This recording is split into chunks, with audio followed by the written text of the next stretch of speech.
Meanwhile, Senate plenary deliberations on the proposed Bangsamoro Basic Law are set to start 2 weeks from now. That's after the Senate Local Government Committee, chaired by Senator Bongbong Marcos, finishes their hearings and transmits to the panel report to the plenary.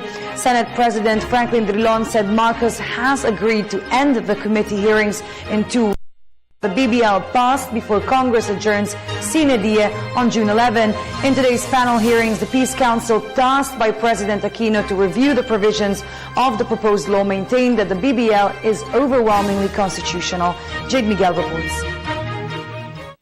The Citizens Peace Council has officially turned over the report on Bangsamoro Basic Law. The 50-page report consists of the Council's recommendations divided into 4 clusters. This morning, you witnessed the submission by the Peace Council of its report on the Bangsamoro Basic Law. As the SWS survey would indicate, 45% of our people would prefer the peace process to provide stability and peace in southern Mindanao. If you will note, those who would want the peace process to succeed constitute nearly 1/2 of our population.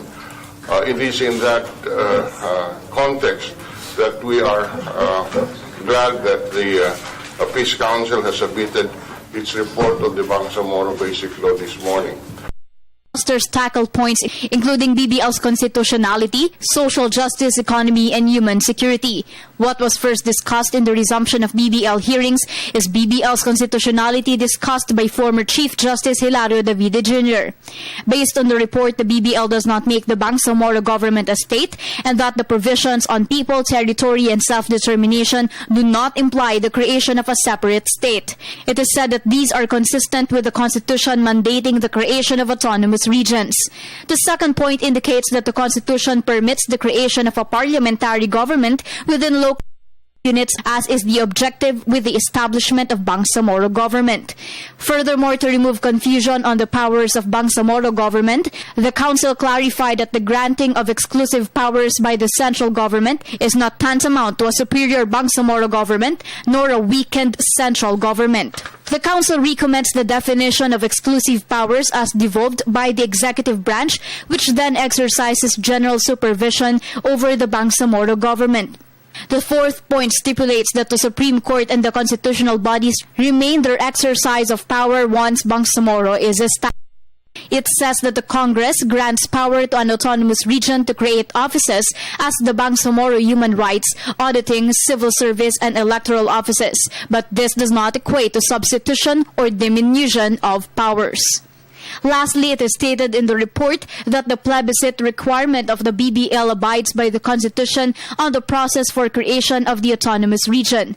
The Peace Council further believes that the current BBL still needs refinements prior to its passage. As the country eagerly awaits the actions of the policymakers on this important legislation, I must say that the BBL is not just about the grant of autonomy.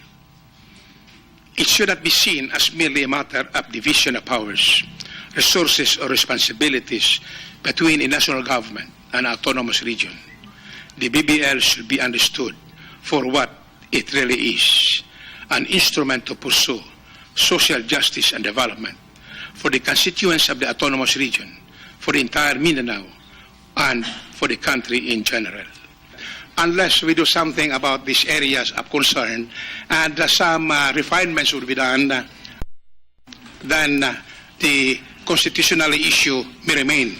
So hence our proposal that probably we could improve and therefore submit one which would really comply with the Constitution.